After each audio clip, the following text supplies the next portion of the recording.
بسم اللہ الرحمن الرحیم۔ شروع اللہ کے نام سے جو بڑا مہربان نہایت رحم والا ہے۔ خطاب دیتا ہوں فضیلت الشیخ حضرت پروفیسر حماد نقوی صاحب کو وہ تشریف لائیں اور اپنے منفرد انداز میں خطاب فرمائیں۔ الحمدللہ وکفا وسلام علی عبادہ الذین اصطفیٰ، اشہد ان لا الہ الا اللہ وحدہ لا شریک لہ واشہد ان محمدا عبدہ ورسولہ صلی اللہ علیہ وآلہ وسلم۔ اللہم صلی علی محمد وعلی آل محمد کما صلیت علی ابراہیم وعلی آل ابراہیم انک حمید مجید۔ اللہم بارک علی محمد وعلی آل محمد کما بارکت علی ابراہیم وعلی آل ابراہیم انک حمید مجید۔ اما بعد فأعوذ باللہ السمیع العلیم من الشیطان الرجیم من حمزہ ونفخہ ونفثہ۔ بسم اللہ الرحمن الرحیم۔ وما آتاکم الرسول فخذوہ وما نہاکم عنہ فانتہوا۔ جو کچھ اللہ کے رسول صلی اللہ علیہ وآلہ وسلم تمہیں دیں وہ لے لو، اور جس بات سے منع کریں اس سے رک جاؤ۔ صدق اللہ العظیم۔ اللہ کریم کا احسان ہے ہمارے اوپر کہ اس نے ہمیں انسان بنایا، اس کا احسان ہے کہ اس نے ہمیں مسلمان بنایا، اس کا احسان ہے کہ اس نے ہمیں پیغمبر آخر الزمان محمد مصطفیٰ صلی اللہ علیہ وآلہ وسلم کا امتی بنایا۔ اور اس کے احسانات میں سے یہ بھی احسان ہے کہ آج میں اور آپ ہم سب ایک ایسی مجلس میں موجود ہیں جہاں نبی اکرم صلی اللہ علیہ وآلہ وسلم کی سیرت کا تذکرہ ہو رہا ہے۔ پھر اللہ نے جو ہمیں زندگی عطا فرمائی یہ بھی احسان ہے، ہمیں جو صلاحیتیں عطا کی وہ بھی احسان ہے، ہمیں اولاد عطا فرمائی یہ بھی احسان ہے، کھانے کو دیا یہ بھی احسان ہے، حلال طیب روزی دی یہ بھی احسان ہے۔ سارے کے سارے اللہ کے جو انعامات ہیں وہ احسان ہیں، اس لیے کہ انعام دو طرح کا ہوتا ہے۔ ایک انعام وہ ہوتا ہے جو لینے والے کا حق ہوتا ہے، استحقاق ہوتا ہے، اس نے کوئی کارکردگی دکھائی ہوتی ہے یا کوئی ماقبل کا معاہدہ ہوتا ہے یا کسی بھی طرح لینے والے کا حق بنتا ہے، اس کو دے دیا جائے تو ہوتا وہ بھی انعام ہے، لیکن اس کو عدل کہتے ہیں، احسان نہیں کہتے۔ اور ایک انعام وہ ہوتا ہے جو لینے والے کا استحقاق نہیں ہوتا، کوئی ماقبل کا معاہدہ بھی نہیں ہوتا، اور کوئی کارکردگی بھی لینے والے نے نہیں دکھائی ہوتی، اور عطا فرمانے والا خالص اپنی عطا سے، بغیر کسی وجہ کے خالص اپنی عطا سے وہ عطا فرما دے، اپنے فضل سے عطا فرما دے، اپنی رحمت سے عطا فرما دے، تو ہوتا وہ بھی انعام ہے، لیکن اس انعام کو عدل نہیں کہتے، احسان کہتے ہیں۔ اب اللہ کے جتنے بھی انعامات ہیں، کتنے اللہ کے انعامات کتنے ہیں؟ قرآن کہتا ہے ان تعدوا نعمت اللہ لا تحصوها۔ تم اگر اللہ کے انعامات کو گننا شروع کر دو تو یہ نہیں کہ تم انگلیوں پہ نہیں گن سکتے، یہ نہیں کہ تم گنتی کے ساتھ نہیں گن سکتے، بلکہ تم کیلکولیٹر لگا لو تم نہیں گن سکتے، تم کمپیوٹر لگا لو اس پہ بھی نہیں گن سکتے۔ کوئی سپر کمپیوٹر آج تک ایسا نہیں بنا جس سے تم اللہ کے انعامات کو گن سکو۔ قیامت تک ایسا کوئی سپر کمپیوٹر بھی نہیں بن سکتا جو اللہ کے انعامات کو گن سکے. یہ سارے انعامات جس کو دنیا میں کسی آلے کے ساتھ نہ شمار کیا جا سکتا ہے، نہ آج تک شمار کیا گیا ہے، نہ قیامت تک شمار کیا جائے گا، وہ سارے کے سارے انعامات، ان میں سے ایک بھی انعام ایسا نہیں ہے جو ہمارا حق بنتا تھا تو اللہ نے عطا فرمایا. ایک بھی انعام ایسا نہیں. ہر انعام اللہ کا احسان. کوئی ایک انعام بھی ایسا نہیں جو اللہ کا احسان نہ ہو. اللہ اکبر. لیکن اس نے باقی انعامات کو احسان نہیں کہا، صرف ایک انعام کو احسان کہا ہے. لقد من اللہ علی المؤمنین اذ بعث فیہم رسولا من انفسہم. یقیناً اللہ نے احسان کیا ہے اہل ایمان پر جو انہی میں سے ایک رسول مبعوث فرما دیا ہیں. باقی بھی سارے کے سارے انعامات اللہ کے احسان، وہ سارے جن کو گنا نہیں جا سکتا. وَإِن تَعُدُّوا نِعْمَةَ اللَّهِ لَا تُحْصُوهَا. اللہ نے ایک بھی چیز ایسی نہیں، ایک بھی چیز. میں تو عرض کرتا ہوں کہ بندہ سوچنے بیٹھ جائے کہ کون کون سے احسانات اللہ کے ہیں. یہ جو سانس اندر جا رہی ہے اور باہر آ رہی ہے، یہ بھی اللہ کا احسان. کسی وقت یہ رک جائے، اس کا حکم ہوگا تو یہ رک جائے گی، اندر گئی سانس باہر نہیں آئے گی اور باہر گئی سانس اندر نہیں جائے گی، بس معاملہ ختم. یہ کسی وقت بھی ممکن ہے.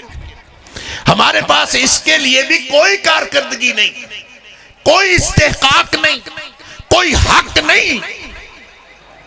یہ زندگی اور زندگی کی جو سانسیں چل رہی ہیں سب اللہ کا احسان ہے. لیکن اس نے احسان نہیں کہا. احسان صرف ایک بات کو کہا ہے. اور وہ کیوں کہا؟ وہ اس لیے کہا کہ اگر نبی کریم صلی اللہ علیہ وسلم نہ ہوتے، اگر آپ مبعوث نہ کیے جاتے تو ہمیں کیسے پتہ چلنا تھا کہ دین کیا ہے؟ ہمیں کیسے پتہ چلنا تھا کہ دین کے تقاضے کیا ہیں؟ ہمیں کیسے پتہ چلنا تھا کہ سیاست کیسی ہوتی ہے؟ ہمیں کیسے پتہ چلنا تھا کہ معاشرت کیسی ہوتی ہے؟ ہمیں کیسے پتہ چلنا تھا کہ معیشت کیسے ہونی چاہیے؟ ہمیں نظام زندگی کا کیسے پتہ چلنا تھا؟ ہمیں کیسے پتہ چلنا تھا کہ باپ کا کیا حق ہے اور اولاد کا کیا حق ہے؟ ہمیں کیسے پتہ چلنا تھا کہ شاگرد اور استاد کا کیا حق ہے؟ ہمیں کیسے پتہ چلنا تھا امیر اور مامور کا کیا حق ہے؟ پوری دنیا کے سارے نظام میں اللہ کے رسول صلی اللہ علیہ وسلم نے جو نظام عطا فرمایا، اس نظام کا ہمیں پتہ نہیں چلنا تھا اگر نبی پاک صلی اللہ علیہ وسلم مبعوث نہ کیے جاتے. بلکہ میں تو عرض کرتا ہوں، قرآن ہے، کیسے پتہ چلا؟ نبی کریم صلی اللہ علیہ وسلم نے بتایا تو قرآن کا پتہ چلا. وگرنہ ہمیں یہ بھی نہ پتہ چلتا کہ یہ قرآن ہے. لوگوں نے تو یہ شور مچایا ہوا ہے کہ قرآن حجت ہے، حدیث حجت نہیں ہے. لوگوں نے قرآن اور حدیث میں فرق کیا ہوا ہے، اور فرق کر کے وہ سمجھتے ہیں کہ قرآن سے ساری بات سمجھ لی جائے تو یہ کافی ہے، حدیث کی ضرورت نہیں. بلکہ میں ایک اور بات کرتا ہوں، جو لوگ حدیث کو حجت نہیں سمجھتے وہ تو نہیں سمجھتے، اور جو حجت سمجھتے بھی ہیں انہوں نے بھی ایک ترتیب بنائی. ترتیب کیا بنائی ہوئی ہے کہ پہلے قرآن ہے، بعد میں حدیث ہے. پھر اس کے لیے کوئی روایت بھی ایسی کہ پہلے میں قرآن کو دیکھوں گا، قرآن میں سے اگر مجھے مسئلہ مل گیا تو میں قرآن کی بات، یعنی پہلے نمبر پر حجت قرآن ہے، اور اگر قرآن سے نہ ملی تو پھر میں حدیث میں سے دیکھوں گا. سمجھ میں بات یہ آتی ہے کہ قرآن پہلے ہے، حدیث بعد میں ہے. میری بات پر غور فرمائیے گا. اللہ کے رسول صلی اللہ علیہ وآلہ وسلم کی جو شان، آپ کی جو اتھارٹی، آپ کا جو مقام اللہ نے متعین کیا ہے، وہ یہ مقام نہیں ہے کہ قرآن پہلے ہے اور حدیث دوسرے نمبر پر ہے. جو مانتے ہیں لیکن پہلے نمبر پر قرآن کو رکھتے ہیں، حدیث کو دوسرے نمبر پر رکھتے ہیں. اللہ کے بندو، قرآن کو سمجھنا ممکن ہی نہیں اگر نبی پاک صلی اللہ علیہ وسلم کی حدیث کو نہ سمجھے. اللہ نے نبی پاک صلی اللہ علیہ وسلم کی ڈیوٹی لگائی، وَأَنزَلْنَا إِلَيْكَ الذِّكْرَ لِتُبَيِّنَ لِلنَّاسِ مَا نُزِّلَ إِلَيْهِمْ. اے حبیب صلی اللہ علیہ وسلم، یہ ذکر، یہ قرآن، یہ نصیحت، یہ ہم نے آپ کی طرف نازل کیا ہے تاکہ آپ لوگوں کو سمجھا دیں، ان پہ واضح کر دیں، ان کے لیے تبیین کر دیں، ان کے لیے بیان کر دیں، ان کے لیے وضاحت کر دیں کہ ان کے لیے اللہ نے کیا نازل کیا. یہ ڈیوٹی نبی پاک صلی اللہ علیہ وسلم. لہذا قرآن کس کو دیا گیا؟ نبی کریم صلی اللہ علیہ وسلم کو دیا گیا. بلکہ اس کو اور بھی وضاحت کے ساتھ ذرا دیکھ لیجیے. میں اکثر یہ بات سمجھنے اور سمجھانے کی کوشش کرتا ہوں. یہ جو حجت اول اور حجت ثانی والی بات ہے، اس کو سمجھیے. قرآن کہاں نازل ہوا؟ نبی کریم صلی اللہ علیہ وسلم کے قلب اطہر پہ. نازل بہ الروح الامین، لے کے آنے والا فرشتہ. فرشتہ جو ہوتا ہے وہ تو فرشتہ ہوتا ہے، اس کو امین کیوں فرمایا؟ فرشتہ تو فرشتہ ہوتا ہے. اور فرشتہ کون ہوتا ہے؟ لا یعصون اللہ ما امرہم، جو اللہ کے حکم کی خلاف ورزی کر سکتا ہی نہیں، وہ فرشتہ ہوتا. تو یہ فرشتہ نہیں، فرشتوں کا سردار ہے. جبریل فرشتوں کا سردار ہے، لیکن ساتھ فرمایا امانت دار ہے. فرشتہ بھی ہے، فرشتوں کا سردار بھی ہے، امانت دار بھی ہے. یہ ساری باتیں کیوں فرمائیں؟ اس لیے کہ معاملہ دین کا تھا، معاملہ دین کا ہے. اللہ اکبر. اور دین کی ساری اتھارٹی اللہ نے عطا فرما دی نبی اکرم صلی اللہ علیہ وسلم. آپ صلی اللہ علیہ وسلم فرماتے ہیں ما حل اللہ فی کتابہ فہو حلال وما حرم اللہ فی کتابہ فہو حرام. جو اللہ نے اپنی کتاب میں حلال کر دیا وہ حلال، جو اللہ نے اپنی کتاب میں حرام ٹھہرا دیا وہ حرام. اور یہ اتھارٹی آیت نمبر 157 سورہ اعراف،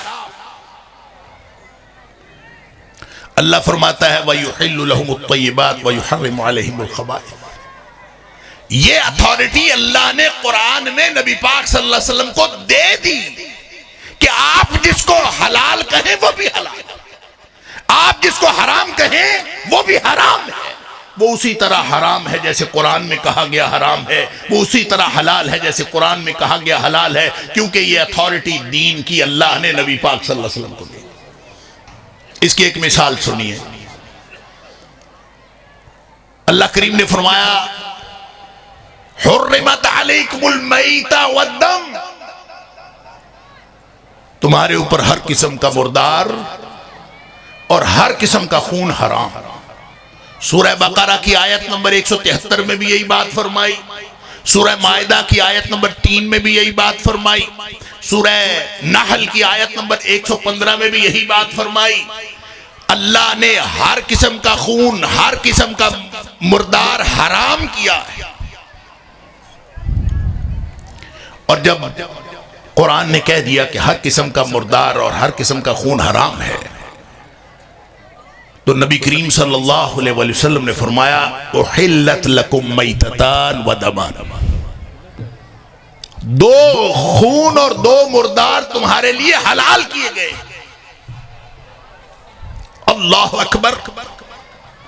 قرآن کہتا ہے سب کچھ حرام، ہر مردار حرام، ہر خون حرام، المیتہ الدم. اور نبی کریم صلی اللہ علیہ وسلم فرماتے ہیں دو مردار بھی حلال ہیں، دو خون بھی حلال ہیں. اللہ اکبر. اب نبی کریم صلی اللہ علیہ وسلم اس کی وضاحت فرمائی. جو دو مردار حلال ہیں الحوت والجراد، ایک مچھلی اور ایک پتے کھانے والی مکڑی، وہ حلال ہے۔ پکڑے مکڑی جہاں لاکھوں ہزاروں کی تعداد میں آتی ہے، جہاں آتی ہے اس کو پکڑ لیں، وہ تڑپ تڑپ کے مر جاتی ہے، آپ اس کو پکڑ لیں، کچنار کی طرح پکا لیں، وہ حلال ہے۔ اور اس کے بارے میں نبی پاک صلی اللہ علیہ وسلم نے ایک اور بات بھی فرمائی جراد کے بارے میں۔ آپ نے فرمایا قرب قیامت جراد ناپید ہو جائے گی۔ وہ ٹڈی یا وہ مکڑی جو پتے کھانے والی ہزاروں لاکھوں کی تعداد میں آتی ہے، فصلیں اجاڑ دیتی ہے، پودے اجاڑ دیتی ہے، یہ قرب قیامت ختم ہو جائے۔ اور یہ عمر فاروق رضی اللہ تعالیٰ عنہ کو بھی فکر لگ گئی تھی، کیونکہ کافی عرصہ ہو گیا جراد نہیں دیکھی تھی۔ تو لوگوں نے کہا لگتا ہے جراد ناپید ہو گئی۔ عمر فاروق رضی اللہ تعالیٰ نے گھوڑ سوار دوڑائے ہر طرف، جا کے دیکھو، کیونکہ اگر ناپید ہو گئی ہے تو اس کا مطلب ہے قیامت سر پہ آ گئی۔ تو پھر کسی گھوڑ سوار کو مل گئی کسی علاقے میں، اور وہ لے آیا، کپڑے میں باندھ کے آ کے ڈھیر کر دی عمر فاروق رضی اللہ تعالیٰ عنہ کے سامنے، اور اس پر انہوں نے سکھ کا سانس لیا کہ اس کا مطلب ہے ابھی قیامت نہیں آئی۔ تو کہنے کی بات یہ ہے کہ جراد حلال ہے، مردار اس کا حلال ہے، اور مردار مچھلی کا حلال ہے۔ مچھلی آپ پکڑتے ہیں، وہ مر جاتی ہے تڑپ تڑپ کے، وہ حلال ہے۔ تو جو لوگ کہتے ہیں کہ قرآن حجت ہے، حدیث حجت نہیں ہے، ان سے بس یہ پوچھ لیا کریں کہ مچھلی ذبح کر کے کھاتے ہیں کہ بغیر ذبح کیے کھاتے ہیں۔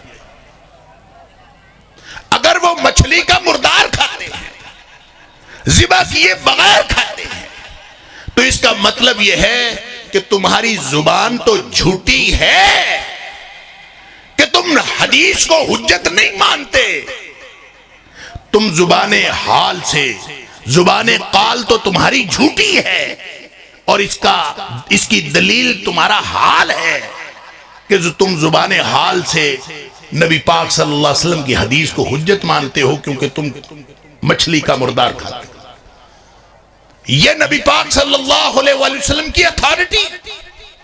آپ جس کو حلال کہہ دیں وہ بھی حلال، آپ جس کو حرام کہہ دیں وہ بھی حرام۔ تو جس طرح قرآن میں حلال و حرام ہے، اسی طرح نبی پاک صلی اللہ علیہ وسلم نے جس کو حلال و حرام کہہ دیا وہ بھی حلال و حرام، کیونکہ اتھارٹی دین کی کس کے پاس آ گئی؟ نبی اکرم صلی اللہ علیہ وسلم، لے کے آنے والے جبریل۔ اور آ کے کہاں قرآن نازل ہوا؟ نزل بہ الروح الامین، فرشتہ دیانتدار اور فرشتوں کا سردار وہ لے کے آیا، اور نازل کہاں کیا؟ علی قلبک لتکون من المنذرین۔ اے حبیب صلی اللہ علیہ وسلم، آپ کے دل پر، آپ کے قلب اطہر پر نازل کیا۔ اب سوال یہ ہے کہ دل میں اگر کوئی بات ہو تو وہ دوسروں کو پتہ کیسے چلتی؟ میرے دل میں کوئی بات ہے، میں اگر بولوں نہ، میں اگر کوئی حرکت نہ کروں، آپ کو کیسے پتہ چلے گا میرے دل میں کیا ہے؟ اللہ اکبر۔ نبی پاک صلی اللہ علیہ وسلم بولے تو قرآن بنانا، دل میں قرآن دل پہ تھا، آپ نے بول کے بتایا کہ یہ قرآن ہے۔ اور نبی پاک صلی اللہ علیہ وسلم بولے تو وہ قرآن ہوتا ہے کہ حدیث ہوتی ہے؟ علماء کرام سے پوچھ لیجئے، ما صدر عن النبی من قول او فعل او تقریر، اللہ کے رسول صلی اللہ علیہ وسلم سے کوئی بات صادر ہو، آپ کا قول ہو تو وہ بھی حدیث ہوتی ہے، آپ کا عمل ہو تو وہ بھی حدیث ہوتی ہے، آپ کسی بات کو برقرار رکھیں تو وہ بھی حدیث ہوتی ہے۔ لہذا حدیث سے قرآن ثابت ہوا ہے، قرآن سے حدیث نہیں ثابت ہوا، حدیث سے قرآن ثابت ہوا۔ اور اس لیے آپ یہ نمبر 1 اور نمبر 2 نہیں کر سکتے۔ جس طرح قرآن حجت ہے، اسی طرح نبی پاک صلی اللہ علیہ وسلم کی حدیث حجت ہے۔ اور اگر نبی پاک صلی اللہ علیہ وسلم آپ کو نہ بتاتے کہ یہ قرآن ہے تو کس نے بتانا تھا؟ قرآن اس لیے بنا کہ نبی کریم صلی اللہ علیہ وسلم نے بتایا کہ یہ قرآن ہے. کعبہ اس لیے بنا کہ نبی کریم صلی اللہ علیہ وسلم نے بتایا کہ یہ کعبہ ہے. حدود حرم تب بنی جب نبی پاک صلی اللہ علیہ وسلم نے متعین کی. حرم مکی ہو یا حرم مدنی ہو اس کا پتہ نبی پاک صلی اللہ علیہ وسلم نے بتایا. نماز نبی پاک صلی اللہ علیہ وسلم نے بتائی. ہر چیز نبی کریم صلی اللہ علیہ وسلم نے بتائی. بلکہ میں تو یہ کہتا ہوں اللہ کا تعارف بھی نبی پاک صلی اللہ علیہ وسلم نے کرایا. اگر نبی کریم صلی اللہ علیہ وسلم اللہ کا تعارف نہ کراتے تو ہمیں اللہ کا بھی علم نہ ہوتا. لقد من اللہ علی المؤمنین. اس لیے اللہ فرماتا ہے کہ احسان ہوا. اب نبی پاک صلی اللہ علیہ وسلم کے پاس ساری اتھارٹی ہے. اب جو کچھ نبی کریم صلی اللہ علیہ وسلم کہیں وہ دین ہے. آپ ہاں کہیں تو دین, آپ نہ کہیں تو دین, اور آپ خاموشی اختیار فرمائیں تو بھی دین. ہر وہ چیز جو نبی کریم صلی اللہ علیہ وسلم کے ساتھ منسلک ہو جائے وہ دین, اور جو آپ سے منسلک نہ ہو وہ دین نہیں ہے. وہ آج کے دور کی بات. اس کے لیے بھی ایک مثال میں اکثر عرض کرتا ہوں, آپ نے سنی ہوئی ہوگی, میں ایک دفعہ پھر عرض کر دیتا ہوں. حدیث جبریل سنی ہوئی ہے آپ سب نے, پڑھی بھی ہوئی ہوگی, جس میں حضرت جبریل علیہ السلام انسانی شکل میں آئے تھے, اور انسانی شکل میں آ کے انہوں نے نبی کریم صلی اللہ علیہ وسلم سے چند سوالات کیے تھے. اور یہ ساری حدیث حیرتوں کی داستان ہے. سارے صحابہ حیران کہ ایک شخص آیا ہے, انتہائی سفید کپڑے, انتہائی سیاہ بال, یعنی تیاری پوری, ایسے لگتا ہے جیسے یہیں سے کہیں سے نکلا. لیکن ہم میں سے کوئی جانتا نہیں تھا. لا یعرفہ منا احد, ہم میں سے کوئی اس کو جانتا نہیں تھا. اس کا مطلب ہے باہر سے آیا, دور سے. لا یرا علیہ اثر السفر, کوئی سفر کی نشان بھی نظر نہیں آتا, ایسے لگتا ہے یہاں قریب سے آیا ہے. حیرت. آ کے بیٹھ گیا. جس طریقے سے بیٹھا صحابہ اس طریقے سے نبی پاک صلی اللہ علیہ وسلم کے سامنے نہیں بیٹھتے تھے. حیرت. اخبرنی عن الایمان, اخبرنی عن الاسلام, اخبرنی عن الاحسان, اخبرنی عن الساعہ, اخبرنی عن اشراطها. سوال کرتا ہے نبی پاک صلی اللہ علیہ وسلم سے, اللہ کے رسول مجھے بتائیے اسلام کیا ہے, ایمان کیا ہے, احسان کیا ہے, اور مجھے بتائیے کہ قیامت کب آئے گی اور قیامت کی نشانیاں. یہ سارے سوالات. جب نبی پاک صلی اللہ علیہ وسلم ان کے جواب دیتے تھے نا, تو آگے سے کہتا تھا صدقتا, آپ نے صحیح کہا. پھر صحابہ اکرام حیران, حیرت. فعجبنا لہو, صحابہ کہتے ہیں ہم سارے ہی حیران. یسألہ ویصدقہ, اگر اس کو پتا ہے تو یہ پوچھتا کیوں ہے, اور اگر اس کو نہیں پتا تو تصدیق کیسے کرتا ہے. دونوں باتیں ایک دوسرے کے متضاد. حیرت. سوال بھی کرتا ہے, تصدیق بھی کرتا ہے. خیر, اب یہ صحابہ کرام تھے نبی پاک صلی اللہ علیہ وسلم کے شاگرد. کوئی نہیں بولا, حیران ہے سب, بولا کوئی نہیں. حتیٰ کہ وہ چلا گیا اور عمر فاروق رضی اللہ تعالیٰ عنہ فرماتے ہیں فلبثت ملیہ, میں کچھ دیر بیٹھا رہا. آخر نبی کریم صلی اللہ علیہ وسلم نے خود پوچھا, یا عمر اتدری من السائل, عمر تمہیں پتہ ہے یہ پوچھنے والا کون تھا, یہ جو سوال پوچھ کے گیا یہ کون تھا؟ عرض کیا اللہ و رسولہ اعلم, یا اللہ جانے یا اللہ کے رسول صلی اللہ علیہ وسلم جانے, ہمیں تو پتہ نہیں. فرمایا جبریل تھے, یہ جو آیا تھا یہ جبریل تھا. اتاکم لیعلمکم دینکم, یہ آیا تھا تمہیں تمہارا دین سکھانے. کون آیا تھا؟ جبریل. دین کس نے سکھانا تھا؟ جبریل نے. بات غور کریں, دین سکھانے کون آیا ہے؟ جبریل. تو اس میں کیا حرج تھا کہ نبی کریم صلی اللہ علیہ وسلم اس کا تعارف کرواتے. یہ حیرتوں کی داستان بنانے کی ضرورت کیا تھی؟ نبی پاک صلی اللہ علیہ وسلم اس کا تعارف کرواتے. جبریل ہیں، یہ تمہیں تمہارا دین سکھانے آیا ہے، چلو بھی جبریل دین سکھاؤ. جبریل تقریر کرتا، اسلام بتاتا. جبریل تقریر کرتا، ایمان بتاتا. جبریل تقریر کرتا، احسان بتاتا. جبریل قیامت کی نشانیاں بتاتا، پھر چلا جاتا. صحابہ کو پتا چل جاتا یہ دین ہے، دین سکھانے جو آیا تھا وہ دین سکھا کے چلا گیا ہے. یہ حیرتوں کی داستان کس لیے بنائی گئی؟ اس لیے کہ جبریل تقریر کر کے چلا بھی جاتا تو وہ دین نہ بنتا. دین بنتا ہی اس وقت ہے جب نبی پاک صلی اللہ علیہ وسلم کی زبان اقدس سے نکلتا. جبریل کا کہا ہوا بھی دین نہیں ہے. جب تک نبی پاک صلی اللہ علیہ وسلم کی زبان اقدس سے نہ نکلے وہ دین نہیں ہے. جبریل کے کہنے سے دین نہیں بنتا، ہمارے پنڈ کے مولوی کے کہنے سے دین بن جاتا ہے. جو اٹھتا ہے ہر بندہ دین کی بات بتاتا ہے. لال کتاب میں لکھا ہے. کس میں لکھا ہے؟ لال کتاب میں. کدھر ہے لال کتاب؟ پنڈ پڑی ہے. کس نے لکھی ہے کوئی پتہ نہیں. اور دین بتایا جا رہا ہوتا ہے. ایک بندہ تھا، وہ گیا، اس کو خواب آیا، خواب میں ایک بندہ ملا، اس بندے نے اس کو یہ بتایا. یہ اس طرح سے دین چلا رہا تھا. اور بھائی دین ہے، مذاق نہیں ہے. اللہ اگر فرماتا کہ جبریل دین لے کے آیا تو کافی تھا کہ وہ فرشتہ ہے، وہ تو مخالفت کر ہی نہیں سکتا. امانت دار اس لیے فرمایا کہ دین کا معاملہ بڑا نازک ہے، بڑا سینسٹیو ہے. لانے والا امین، جس پر نازل ہوا وہ صادق اور امین. اور یہاں جاتے جاتے ایک مسئلہ اور سمجھ لیجئے. دین اللہ کا، اتھارٹی نبی پاک صلی اللہ علیہ وسلم کے پاس.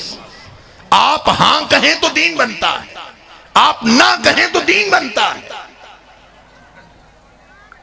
جب نبی پاک صلی اللہ علیہ وسلم نے فرمایا ان اللہ فرض علیکم الحج فحجوا، اللہ نے حج فرض کیا ہے، حج کیا کرو. صحابی پوچھتا ہے فی کل عام یا رسول اللہ صلی اللہ علیہ وسلم، اللہ کے رسول ہر سال حج کرنا؟ آپ خاموش رہے. 3 دفعہ اس نے پوچھا، آپ خاموش رہے. بعد میں آپ نے فرمایا لو قلت نعم، اگر میں اس کے سوال کے جواب میں ہاں کہہ دیتا نا، لوجبت، حج ہر سال ہی فرض ہو جانا تھا. اتھارٹی نبی پاک صلی اللہ علیہ وسلم کے پاس. هو الذی ارسل رسولہ بالہدی ودین الحق لیظہرہ علی الدین کلہ. دین حق دے کر اور ہدایت دے کر نبی پاک صلی اللہ علیہ وسلم کو بھیجا ہے. لہذا اگر کوئی، اور پھر نبی پاک صلی اللہ علیہ وسلم نے جاتے ہوئے کیا کیا؟ آپ نے وہ دین کس کے سپرد کیا؟ آپ نے کس کے سپرد کیا؟ صحابہ کرام کے سپرد کیا.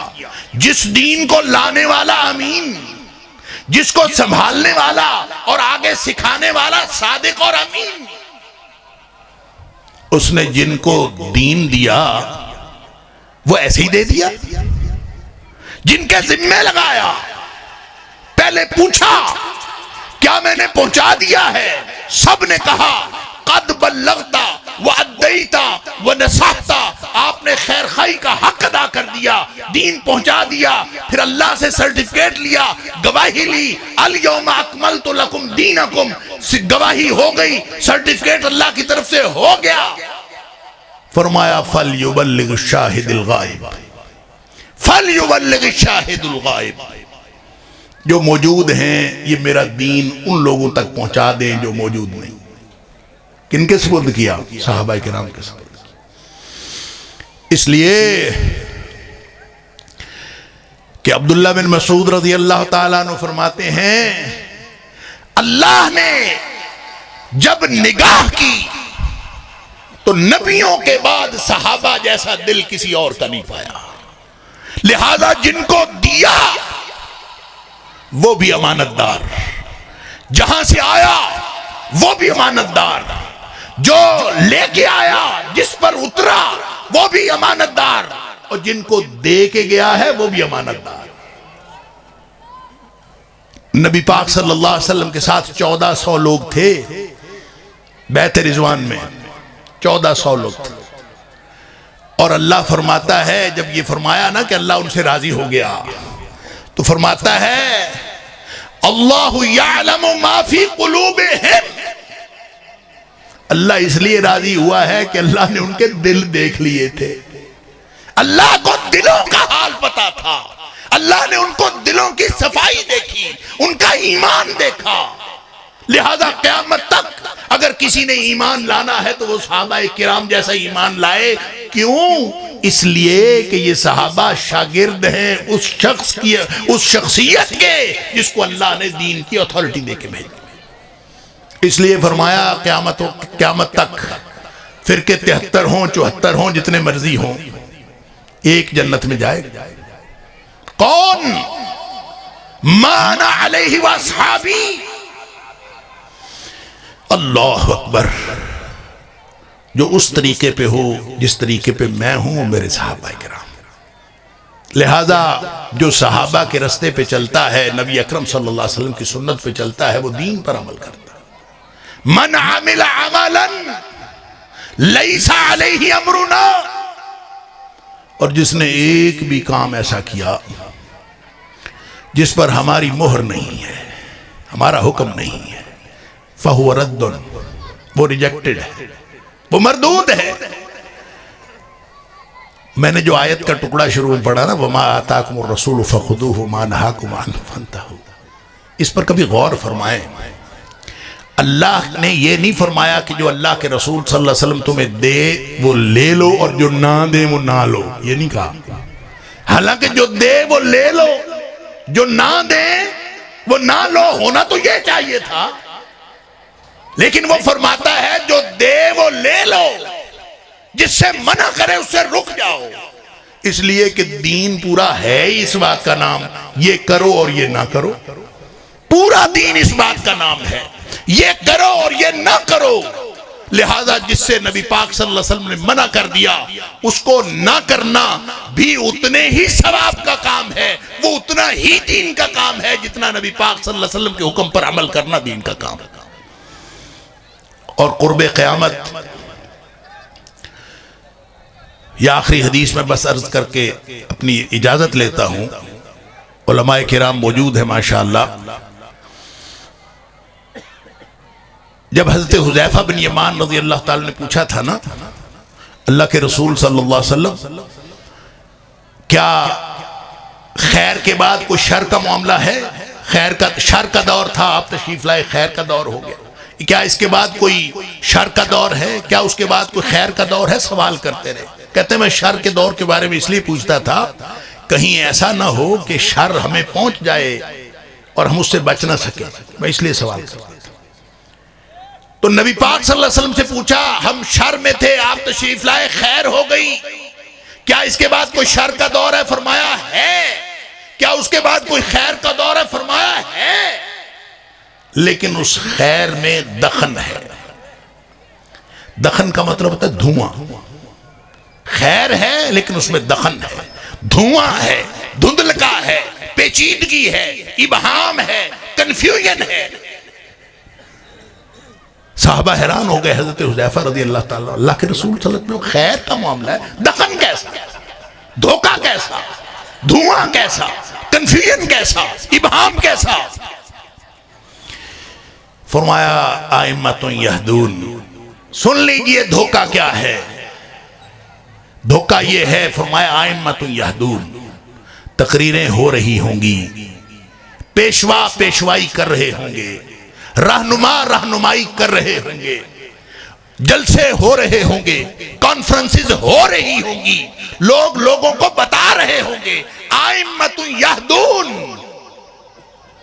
جو لوگ قائدین ہیں وہ قیادت کر رہے ہوں گے، وہ رہنمائی کر رہے ہوں گے، بغیر ہدی، لیکن وہ جس ہدایت کی بات کر رہے ہوں گے وہ میری لائی ہوئی ہدایت نہیں ہوگی، وہ کہیں اور سے لے رہے ہوں گے۔ یہ ہے دھوکہ۔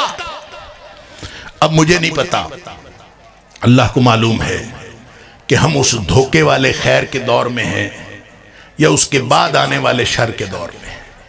اگر اس کے بعد آنے والا شر ہے تو اس کے بعد نبی کریم صلی اللہ علیہ وسلم نے فرمایا کہ دعاتٌ الی ابواب جہنم، اس کے بعد تو لوگ جہنم کے دروازوں کی طرف بلانے والے ہوں گے، اور جو شخص ان کی دعوت پہ لبیک کرے گا، من اجابہم الیہا فقذفوہ فیہ، جو اس کی طرف اس کی بات کو مانیں گے وہ اس کو اس کے اندر پھینک دیں گے، جہنم میں لے جائیں گے۔ اللہ کو معلوم ہے کہ ہم کہاں ہیں، ہمیں آگے بڑھنے کی ضرورت نہیں ہے دین کے بارے میں، دین کے بارے میں پیچھے ہٹنے کی ضرورت ہے، مدینے والے سے دین لینے کی ضرورت ہے اور کسی اور طرف سے دین لینے کی ضرورت نہیں ہے۔ اگر نبی اکرم صلی اللہ علیہ وسلم کا دیا ہوا اور آپ کا منع کیا ہوا دین لیں گے تو یہ ہے وہ کامیابی کا راستہ جو اللہ نے ہمیں بتایا ہے۔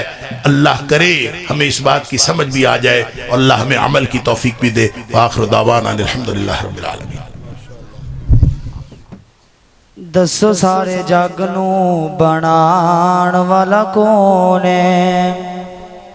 دسو سارے جگ نو بنان والا کون ہے؟ اے وکھو وکھ صورتاں، اے وکھو وکھ صورتاں سجان والا کون ہے؟ دسو سارے جگ نو بنان والا کون ہے؟ اے دسو سارے جگ نو بنان والا کون ہے؟ لگی سی پیاس ننی جان اسماعیل سی، لگی سی پیاس ننی جان اسماعیل سی، دوری صفا مروا تے مائی پریشان سی۔ لگی سی پیاس ننی جان اسماعیل سی، دوری صفا مروا تے مائی پریشان سی۔ اوے دسو پیرا تھلو زمزم چلان والا کون ہے؟ دسو سارے جگ نو بنان والا کون ہے؟ اے وکھو وکھ صورتاں سجان والا کون ہے؟ دسو سارے جگ نو بنان والا کون ہے؟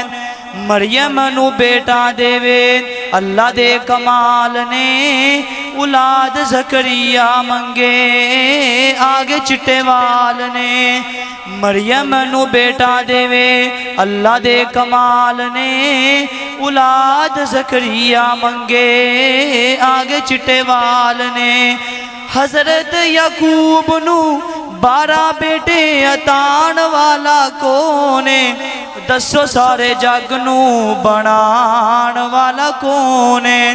یوسف نو خو سٹن پائی پہ جاندے نے، چلی گئی بنائی بڑھا باپ روئی جاندہ ہے۔ یوسف نو خو سٹن پائی پہ جاندے نے، چلی گئی بنائی بڑھا باپ روئی جاندہ ہے۔ او یوسف تے یعقوب نو ملان والا کون ہے؟ دسو سارے جگ نو بنان والا کون ہے؟ او دسو سارے جگ نو بنان والا کون ہے؟ اے وکھو وکھ صورتاں سجان والا کون ہے؟ دسو سارے جگ نو بنان والا کون ہے؟